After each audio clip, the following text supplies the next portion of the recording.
This is the first video in our series on perfect competition. In this video, I'll be going over section 13.3, which is putting the cost curve into the perfect competition graph. We'll be doing these one at a time. So first examining what marginal cost tells us, what average total cost tells us, and what average variable cost tells us. And then once we've done that, we will use our theories of what causes firms to enter and exit this market to talk about the long run equilibrium in perfect competition. And that will be all a matter of entry and exit, depend largely on the average total cost of a firm, whether the average individual in this market is making a profit or a loss, and whether they want to get in or get out. Okay, so first to start, we're going to work our cost curves into our perfectly competitive graph. So moving over to the graph, you want to remember that there are two elements to this graph that you should be drawing side by side, because perfect competition is all about how the global market interacts with the individual on the right-hand side. In a perfectly competitive graph, we're drawing the global market in terms of the global quantity. You might have seen me abbreviate this QG, the overall global quantity in the world. Could be that the market is slightly smaller than global for some goods that are not tradable across borders, something like a real estate agent. They don't really get bought and sold globally, but maybe within a town. Or Uber drivers. They don't really move between towns so much as stay within their region. But this is a larger market, and this is an individual firm operating within that market. So the example we were doing in class, let's continue now. This is the global market for salmon, and the individual is a harvester. We're going with my pal, Gusty, who did consent to be used as an example for all the rest of time. So in our global market on the left-hand side, the y-axis is in terms of the price.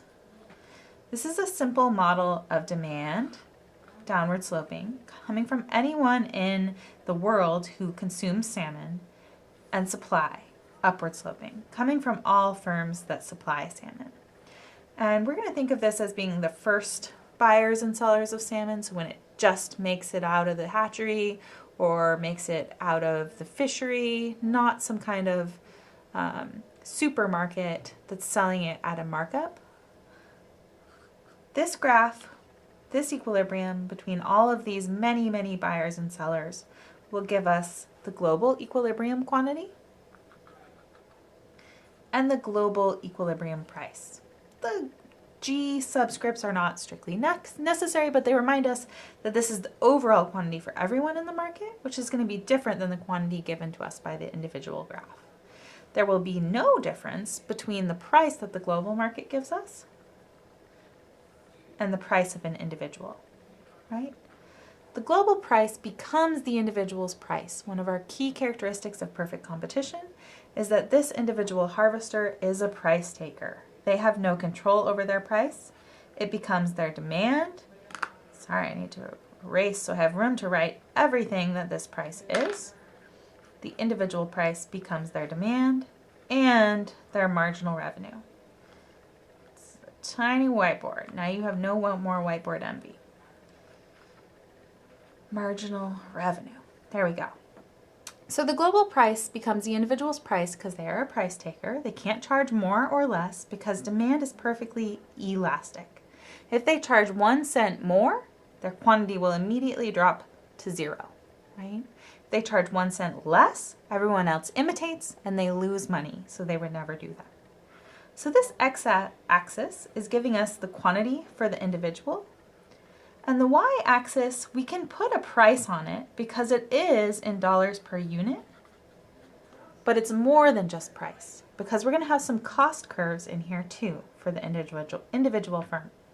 So costs will be going into this setup, a large global or regional market that is feeding a price into an individual firm that has to just shut up and take it. Becomes their demand curve.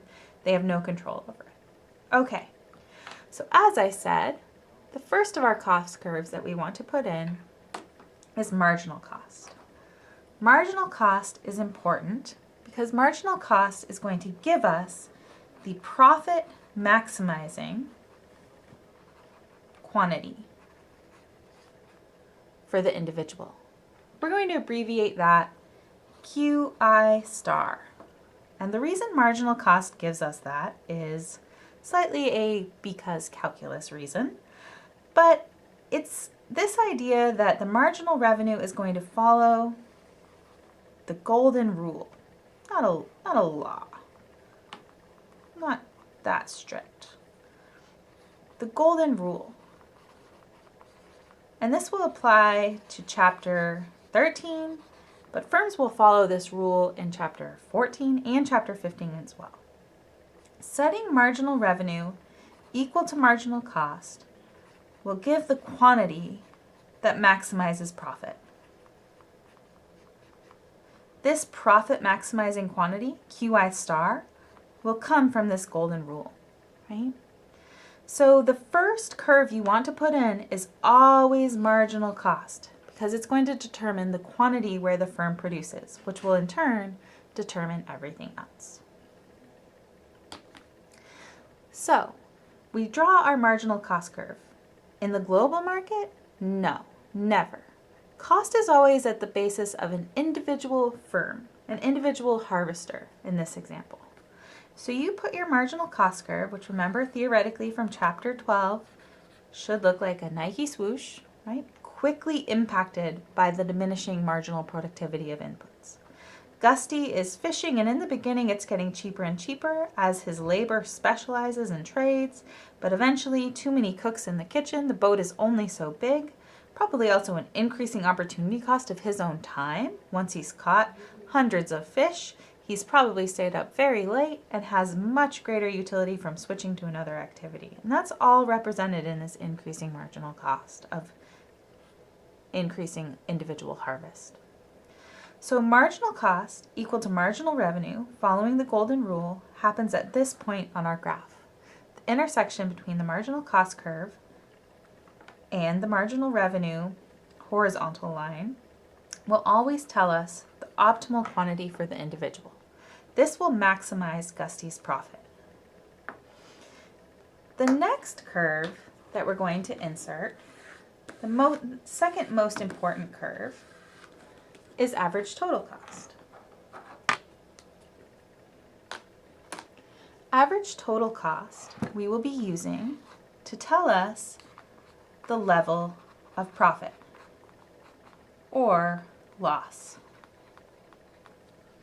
So far, we've been thinking about profit in this class in chapter 12 when we calculated accounting and economic profit as total revenue minus total cost.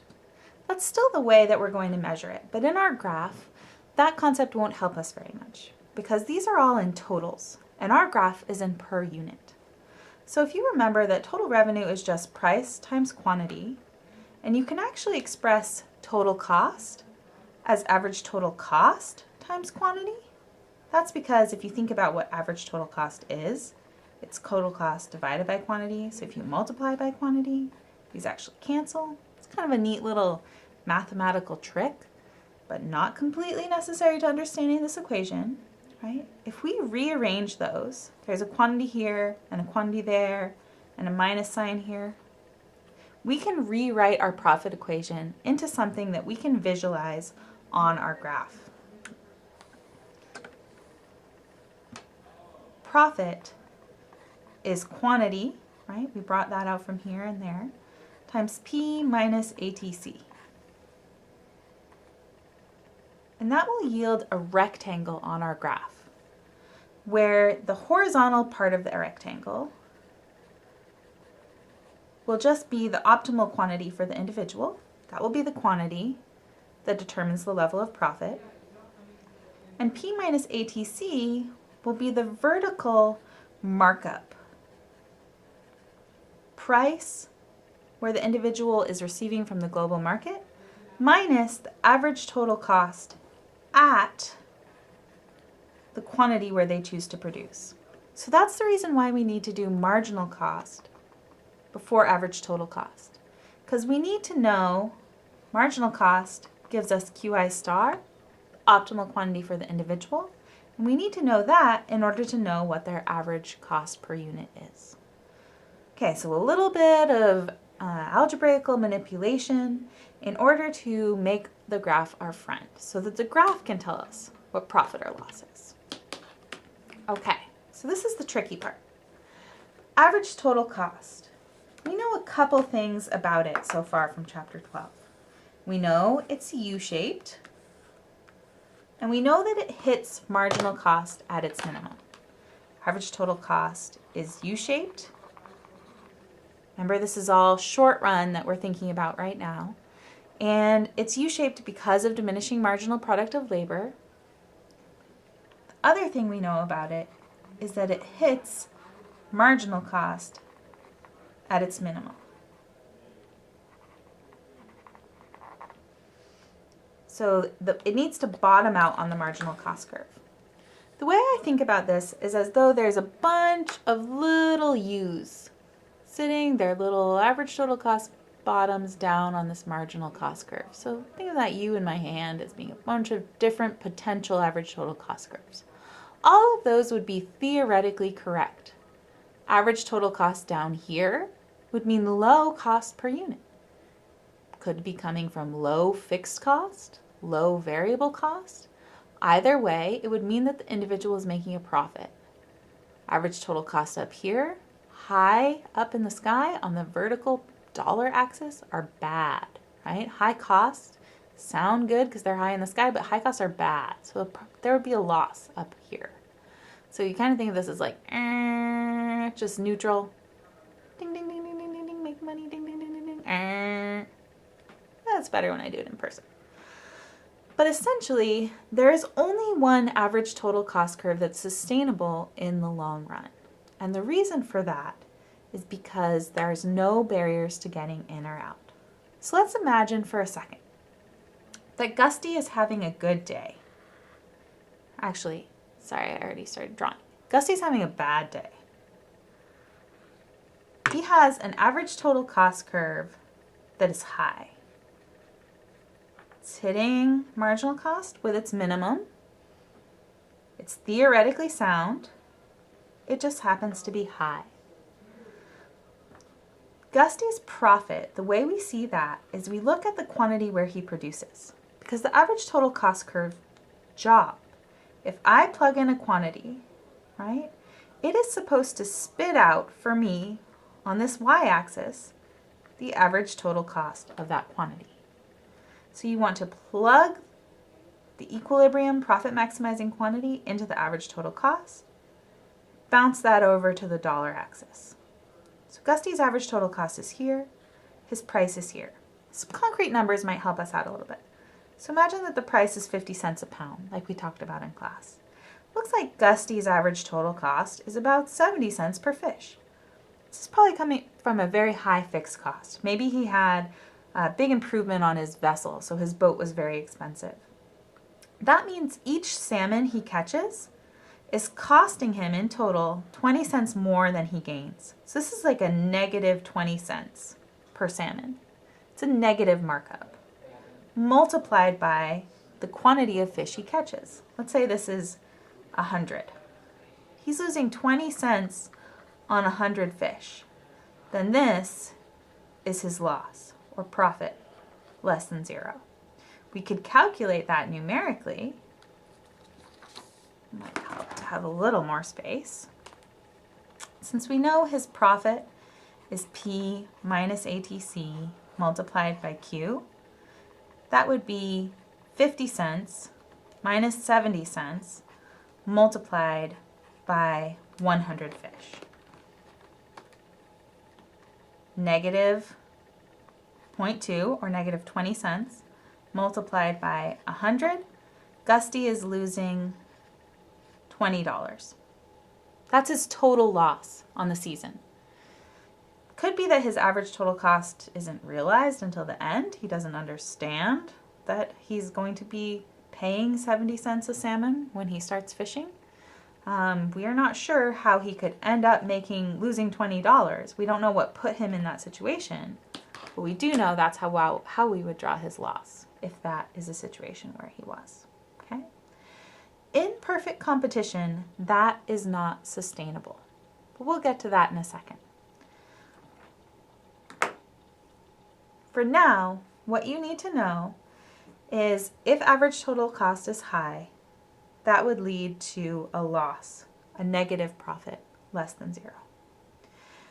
There's only one sustainable place, therefore, that average total cost can be in the long run. So let's forget about Gusty's bad day. Start over. Before we had put in that terrible average total cost realization.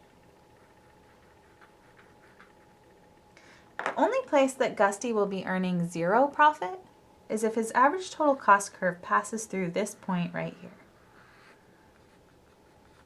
That's the only place that price is equal to average total cost. So when you do your profit calculation then, when price is equal to average total cost, this whole thing will be 0, meaning that profit is 0. Only ways Gusty can earn 0 profit is if he produces nothing or he has no markup. And that is the long run equilibrium for perfect competition. But I'll explain that in the next video. What we need to do now is think about our last remaining cost curve. Average variable cost. This is one that you want to leave off of the graph unless I explicitly ask for it, because it's just going to muddle things up. This tells us about the shutdown decision. This is about, should Gusty go out to fish today versus should he throw in the towel and not come back next season? A short run shutting down is like a restaurant putting up a close sign. A long run shutting down is like a restaurant not renewing their lease. So we're going to have 3 possibilities for all of our firms, regardless of their industry. They could be in situation 1. We're going to call this sitting pretty. Profit is positive. Keep going.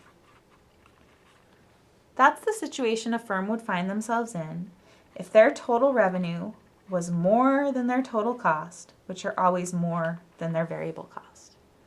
Right? Another way of putting that in per unit terms is their price will be more than their average total cost, which will be more than their average variable cost.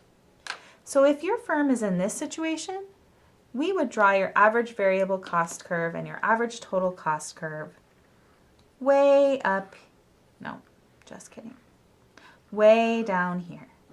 Average total cost, way below price. Average variable cost, the other half of the crooked smile, way below price, right? Your accountant and your economist would both be proud of you. Keep going. Keep doing what you're doing. You're in the black. A more interesting situation, scenario 2, would be if your total cost had slipped above your total revenue, but you were still making more than your variable cost. This would be a situation where you have really high fixed cost. Another way of putting this is your average total cost is more than your price, which is more than your variable cost. The way this will look on our graph, it looks like a cost sandwich. So imagine you had really high fixed cost that pushed your average total cost way above your average variable cost, right? Incredibly high fixed cost that would shift it way up there. Now your price is the meat in this cost sandwich. Average total cost is greater than price, but price is greater than average variable cost. Sorry, that looks a little ugly. I'm just going to fix this. Right, so at the quantity that you choose to produce, remember everything still happens relative to QI star, which is why marginal cost is Beyonce, because it determines everything else. you have average total cost way up here, your price is right here, and your average variable costs are down here, right? So cost sandwich. What you should do in that situation is not put up a close sign. Your fixed costs are so high that you should stay open in the short run. Essentially, you're making enough by keeping your doors open to pay some of your rent, right? But in the long run, you should exit. This would be if Dusty keeps fishing because he's making enough to pay for his fuel and pay off some of his boat loan. He should not go home and stop fishing because he'll still have to pay off that boat loan and have no revenue. So we can do some math together in class to kind of hammer that in. But that's the intuition. You're making enough to cover some of your fixed cost if you keep going. So you don't come back next season, you don't renew your lease, you exit in the long run, but you keep going for right now.